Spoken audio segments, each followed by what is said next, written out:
Hello. Somebody said on a private message to me, this is quite interesting really, but they said, how can you be, Rudy, come on, good boy, on your couch. Can you be spiritual without being religious? Because you haven't covered this. I just put you down and you I don't know whether I've covered it or not. I think, hey, I'm being attacked. Right, call the police. Camera's on, a bit of a wobble, isn't it, really? Sorry, we would get organised better. I think I have covered it, really, in 1,000,001 different ways. Bodie, get on your couch. Bodie, can you get on your couch? Good boy. Stay there. Good boy. My dog is jealous. Because I'm not talking to him, I'm talking to you. Yeah, I think I have covered it in 1,000,001 different ways, really, you know, over the sort of 10 months or whatever that I've been travelling. Of course you can be spiritual without being religious, you know, and what is the difference? Well, there's a multitude, 1,000,000 differences, you know, surely. Obviously in these videos it's only ever right for me, okay? That's my little disclaimer.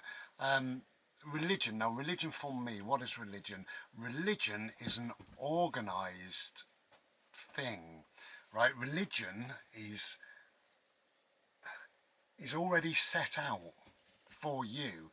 It's for people that really can't be bothered to think for themselves, okay?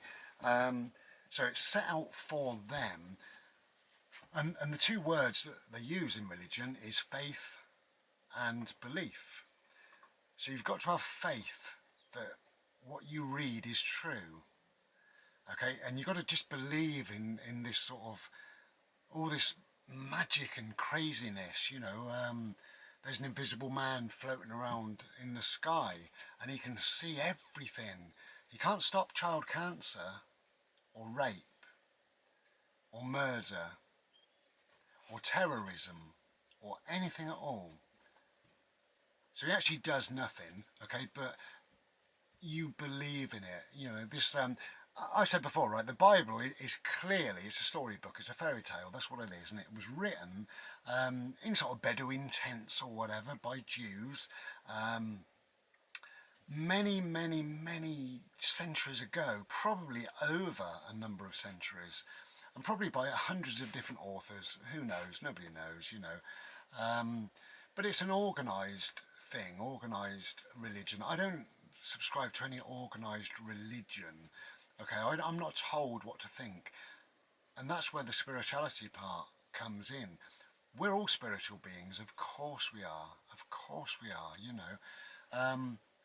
But we don't need a set of guidelines, we don't need a book, we don't need a set of commandments to follow. We don't need to try to follow something that's so outdated, so antiquated and so silly.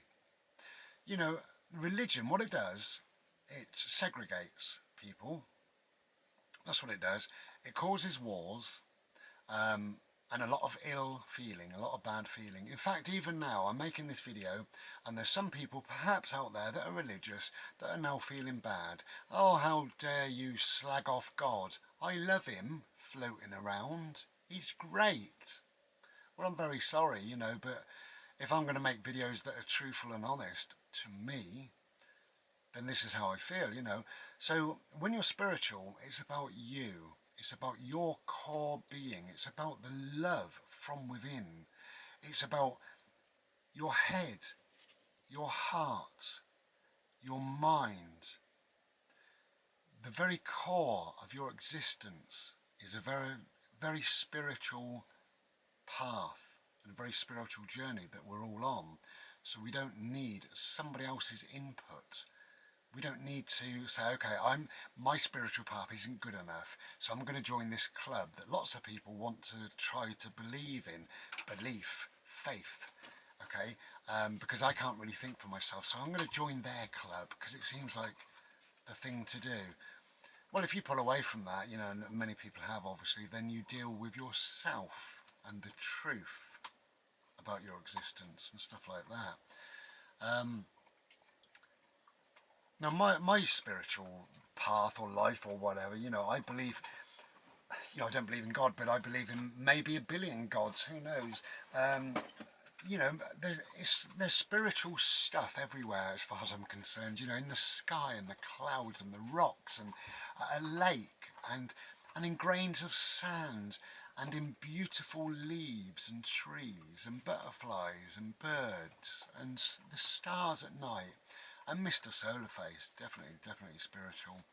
And the way you live your life and the way you think is spiritual. Everything about you, your heartbeat is spiritual. The reasons why you live is spiritual.